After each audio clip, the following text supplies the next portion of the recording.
नमस्कार साथियों, स्वागत है आप सभी का आज के सेशन में। और आज हम 9 अक्टूबर के सेकंड शिफ्ट का एनालिसिस करेंगे। और यदि आपने फर्स्ट शिफ्ट के एनालिसिस को नहीं देखा है तो आप वीडियो में प्लेलिस्ट में जाकर चेक कर सकते हैं, जिसमें हमने फर्स्ट शिफ्ट का एनालिसिस कराया है बहुत ही अच्छी तरीके से। तो आइए शुरू करते हैं। फर्स्ट क्वेश्चन के साथ पहला क्वेश्चन आपका आया था झरोका दर्शन किस सम्राट ने शुरू किया था। ठीक है, तो ये आपका झरोका दर्शन था, तो ये अकबर सम्राट ने शुरू किया था। झरोका क्या होता है, देखिए। झरोका दो था किले तथा महलों के छज्जे से सार्वजनिक दर्शकों को संबोधित करने का एक माध्यम था। इससे जनता से रूबरू होना संभव हो पाया था। रूबरू का मतलब क्या होता है, ठीक है, आमना सामना होना, ठीक है, किसी को देखना। इस प्रक्रिया को औरंगजेब द्वारा समाप्त कर दिया गया था, क्योंकि यह गैर इस्लामी धर्म प्रथा को मानता था।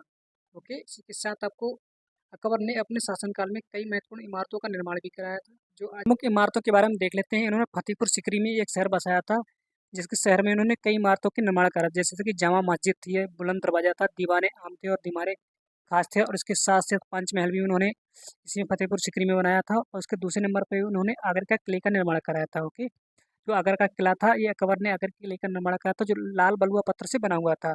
उसमें कई अन्य इमारतें बनी हुई थी, जैसे जहां का महल हो गया, मोती मस्जिद हो गई। ओके, जो मोतीस मस्जिद है, सफ़ेद संगमरमर से बनी हुई है। ओके, ये भी आपको ध्यान रखना है। उसके बाद में इन्होंने इलाहाबाद का किला भी बनवाया था। और यह जो इलाहाबाद का किला है, गंगा यमुना के संगम पर स्थित है, जो सामरिक दृष्टि से बहुत ही महत्वपूर्ण है। और इसके चौथे नंबर पर हुमायूं का मकबरा भी बनाया था। और यह जो उन्होंने अपने पिता हुमायूं के लिए दिल्ली में हुमायूं का मकबरा बनाया था। हालांकि इसका निर्माण अकबर के शासनकाल में पूरा नहीं हुआ था, और इसका कार्य पूरा होने में कुछ समय लगा। यह मकबरा मुगल वास्तुकला का एक प्रमुख उदाहरण है। नेक्स्ट क्वेश्चन आपका आया था, वो आया था मोगरा योजना के तहत कितने लाख की रुपए दी जाती है इसे। तो इसमें आपका राइट आंसर होगा 3 लाख रुपए की राशि दी जाती है। ठीक है, इसके बारे में देख लेते हैं इम्पोर्टेंट पॉइंटों को। जो इस कार्यक्रम के तहत प्रतिभोगी को 3 लाख रुपए के आवास जो दिया जाता है, उसको ऋण के रूप में दिया जाता है, जिसे सुविधाजनक किस्तों के रूप में 1 वर्ष की छूट अवधि को छोड़कर 10 वर्षों में चुकाया जा सकता है। कैबिनेट अधिसूचना के अनुसार ऋण जो है कई स्लैबों में बांटा जा सकता है। पहले स्लैब में 1 लाख का, दूसरी स्लैब में 1.5 लाख का, और 2 लाख का, तो 3 लाख का। आप किसी 1 लाख का भी ले सकते हैं, 1.5 लाख का भी ले सकते हैं, 2 लाख का भी, 3 लाख का, यानी कि अधिकतम जो सीमा है वो 3 लाख की है।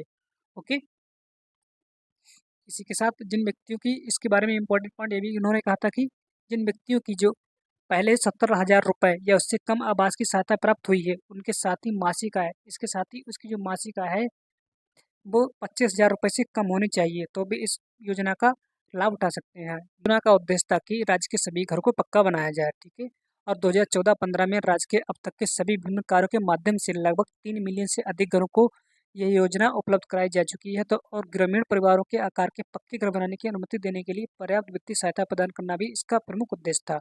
ओके, नेक्स्ट क्वेश्चन देखते हैं। पहले अगला क्वेश्चन जो आपका आया था, तो ये पूछा उसमें गया था कि भारत में ईसाई धर्म के लोगों का कितना प्रतिशत है। ठीक है, तो ईसाई धर्म के लोगों का प्रतिशत लगभग 2.3% यहाँ आते हैं ईसाई हमारे भारत में लगभग।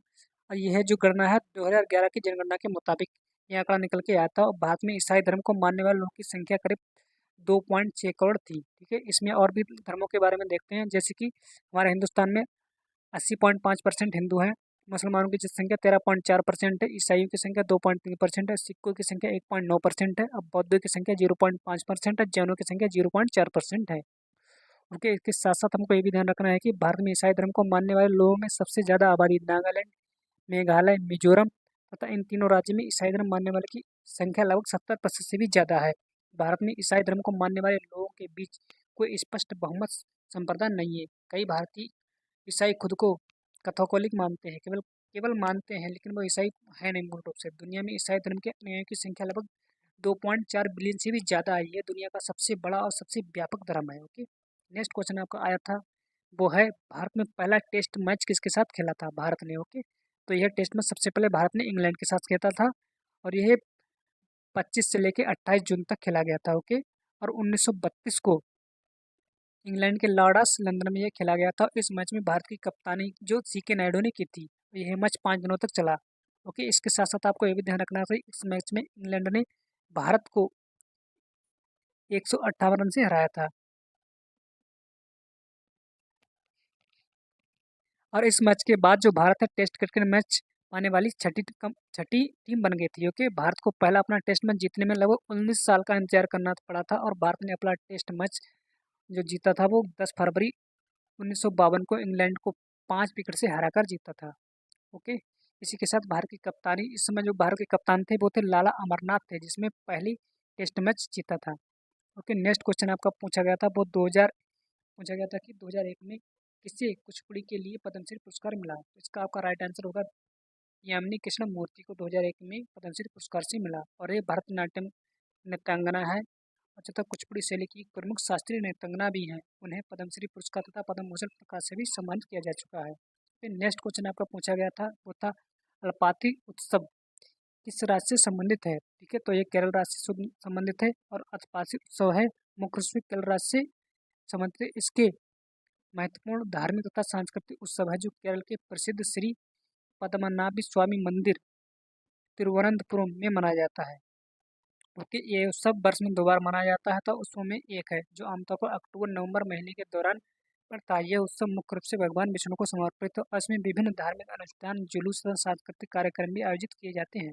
अगला प्रश्न आपका है कैबिनेट मिशन योजना कब आया था। ओके, कैबिनेट मिशन कब आया था, तो कैबिनेट मिशन आपका फरवरी 1946 में भारत आया था और इसका ये बहुत ही ब्रिटिश सरकार का बहुत ही शक्तिशाली मिशन था और इस मिशन का जो उद्देश्य था तो भारत की एकता को बनाए रखना और तथा इसे आज़ादी दिलाने के लिए भेजा गया था। ओके, कैबिनेट मिशन में 3 सदस्यों का आयोग था। इसके अध्यक्ष सर पैट्रिक लॉरेंस और बाकी सदस्य सर स्टैफोर्ड क्रिप्स तथा एबी अलेक्जेंडर थे। इस मिशन में भारतीय राष्ट्रीय कांग्रेस और मुस्लिम लीग के प्रस्तावों पर बातचीत की थी। ठीक है, कैबिनेट मिशन योजना वायसराय लॉर्ड बेबल ने 16 मई 1946 को एक वक्तव्य दिया था और इस वक्तव्य में भारत के संबंधन भविष्य के बारे में प्रस्ताव शामिल थे।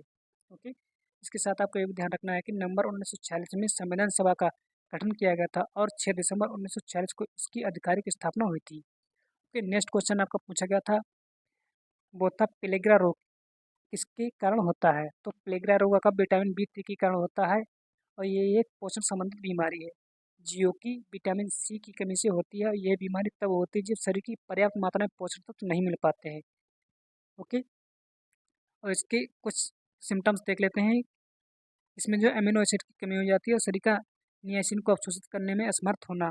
ठीक है, इससे जुड़ी कुछ बातों के बारे में देखते थे। यह बीमारी पूरे शरीर को प्रभावित करती है, अंततः इसकी मौत का कारण बन जाती है। ओके, नेक्स्ट क्वेश्चन को देखते हैं। और इसके बारे में कुछ और भी विटामिन हैं जो एग्जाम में आने की जिनकी संभावना सर्वाधिक है, आइए उनके बारे में देख लेते हैं। ओके, विटामिन ए की कमी से आपका रतौंधी रोग हो जाता है और विटामिन B1 की कमी से ओके बेरी रोग हो जाता है। ओके, विटामिन की कमी से विटामिन B2 की कमी से आपके त्वचा तथा मुंह संबंधी बीमारियां हो जाती हैं और विटामिन B3 की कमी से आपसे पेलेग्रा रोग हो जाता है। ओके, जो कि पूछा जा चुका है। विटामिन B6 की कमी से आपके एनीमिया तथा डिप्रेशन का शिकार बनते हैं लोग। विटामिन B12 की कमी से पैरामीसिया तथा एनीमिया हो जाता है। विटामिन C की कमी से स्कर्वी रोग हो जाता है। कई बार पूछा था, मोस्ट इंपॉर्टेंट है ये, पूछने वाला हर एग्जाम में आता है। ओके, विटामिन D की कमी से रेकेटस तथा ऑस्टियोमलेशिया बचपन में हो जाता था। विटामिन E की कमी से तंत्रिका तथा मांसपेशियां कमजोर हो जाती है। ओके, और विटामिन E की कमी से भी खून का थक्का ना जमना ये भी बीमारी होती है। ठीक है, कटने पर खून का थक्का नहीं बनेगा, निकलता रहेगा। ओके, कि बॉक्सिंग आउट टाइमिंग कितनी होती है। ओके, बॉक्सिंग का राउंड कितने मिनट का होता है, तो ये लगभग 3 मिनट का राउंड होता है और कुल राउंड की संख्या आपकी 9 से लेकर 12 तक की होती है। हर राउंड के बीच 1 मिनट का समय होता है जिसमें लड़के अपने कोने में आराम कर सकते हैं और कोच से सलाह ले सकते हैं। ओके, नेक्स्ट क्वेश्चन आपका आता था योजना कब शुरू हुई थी। ओके, तो ये मनरेगा योजना आपकी फरवरी 2006 को शुरू हुई थी। ये पहले चरण में देश के लगभग 200 से सबसे पिछड़े जिलों में लागू किया गया था और दूसरे चरण में यह 2007-2008 में लगभग 130 जिलों को में शामिल किया गया था। ओके, इसके बाद आपका इसका लास्ट चरण जो था वो था 1 अप्रैल 2008 तक भारत के सभी 563 जिलों में लागू किया गया था। इसी के साथ आपके सभी सवाल होते हैं। ओके, तो यदि वीडियो आपको अच्छा लगा है तो वीडियो को लाइक अवश्य करें, चैनल को सब्सक्राइब करें तो नोटिफिकेशन के लिए बेल